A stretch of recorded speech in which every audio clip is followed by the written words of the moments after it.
qof aad xiriir leedihiin oo aad isjeceshihiin ama qof aad wada nooshihiin oo aadaad u jeceshahay nin iyo naag kuu doonaba ha ahaadee ma doonaysaa qofkaa isaga ahi inuusan kaa tegin oo ku cidlaynin adigoo aad ugu baahan oo u ilmaynaya haddaba dabeecadahan soo socda haddii aad samayso waxaad ogsoonaataa qofkaa isaga ahi inuu kaa dhaqaaqi doono adigoo wax kasta u sameeyey oo jacayl aad ah u muujiyey dabeecadda koowaad waxa ay tahay inaad noqoto qof aad u baahan inaad noqoto qof qofkaa mar kasta u baahan oo aad qofkaa dareensiiso inaadan la'aantii noolaan karin haddii aad qofkaasi dareensiiso inaadan la'aantii waxba ahayn waxaad ogaataa inay soo dedejin doonto qofkaasi inuu kaa dhaqaaqo oo uu kaa tago sidoo kale inaad noqoto qof la hubo inuu qofka aad xiriirka leedihiin ama wada nooshiin uu ku arko qof uu hubo oo isagu iska leeyahay oo wax kasta haddii uu ku sameeyo aan ka tegaynin dabeecaddaasina waxa ay soo dedejinaysaa qofkaa isaga inuu kaa tago oo kaa dhaqaaqo waayo qofkaasi waxaa ka badbadanaya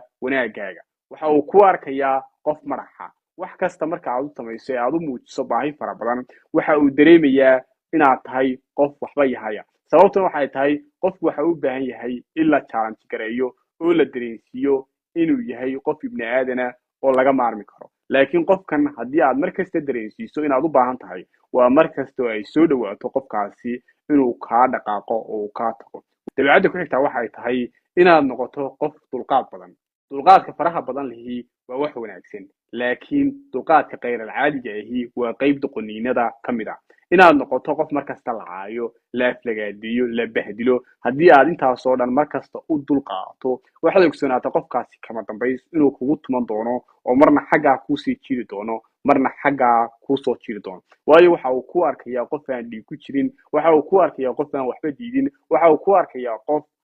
kasta iska aqbala oo laga yeelo sidii la doono qofku waxa uu u baahan yahay qof leh xuduud qof aan waxyaabaha qaar qaadan karin qofka aad xiriirka leedihiin u dulqaado dulqaadku waa wax wanaagsan laakiin waa inaad yeelataa xad aan laga soo gudbin waa in qofkani uu ku yaqaanaa qof xad leh oo haddii uu xanaaqo xaalku uu ka xumaanayo sida uu hadda yahay waa inuu qofkaasi dareemaa oo u arkaa xanaaqaaga u muuji qofkaasi xanaaqaaga dadku badanaa waxay sameeyaan qofka ay xiriirka leeyihiin badanaa waxay ka ilaaliyaan inay tusaan xanaaqooda taasina waxay qofka kala tustaa inuu qofkani ku arko qof ka hooseeya oo ka liita markaa qofka u dulqaado laakiin tus xanaaqaaga oo mararka qaar dareensii inaad leedahay xad aan laga soo gudbin haddii kale qofkaasi intuu xagga iyo xagga kuu dhaafo ayuu kama dambays cidlo kaaga tegayaa isagoon wax qiimo ah ku haynin dabeecadda ku xigtaa waxay tahay tanaasulka faraha badan leh inaad xuquuqdaada oo dhan ka tanaasusho inaadan waxba diidin inaad wax kasta aad aqbasho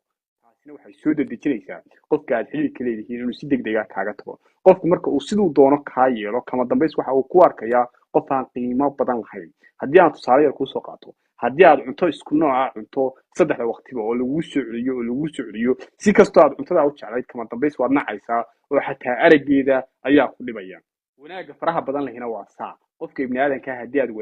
wanaajiso wanaaggu waa uu dhibayaa waxaanu ku arkayaa qof aan qiimo lahayn wanaagga faraha badanna waxa uu ku dareemayaa qofkaasi madaxnimo haddaba marnaba ha ka tanaasulin xaquuqdaada ha aqbalin qiimahaaga qiimo ka hooseeya haddii aad aqbasho qiimaha qofnimadaada qiimo ka hooseeya qofkaasi intuu ku geeyo qiimaha hooseeya ayaa uu weliba kaa dhaqaaqayaa adigoo dartii wax kasta u sameeyey intee qof ayaad aragtay oo meelaha ka qaylinaya oo meelaha ka ooyaya oo qof aan waxba u ogeyn u ilmeynaya sababtu waxay tahay qofkaa wax kasta way u sameeyeen si kasta waa ay u wanaajiyeen laakiin kama dambays wanaagoodi waxa uu soo jiiday inta sidaa loo eego in laga dhaqaaqo sababtuna waxay tahay iyaga ayaa qiimahoodii qof dartii uga tegey iyaga xaquuqdii qofnimo ay lahaayeen oo dhan si ay isu lahaayeen qof isjeclaysii ka tanaasulay kadibna waxay arrintaas sababtay in laga dhaqaaqo oo go-aan laga gaadho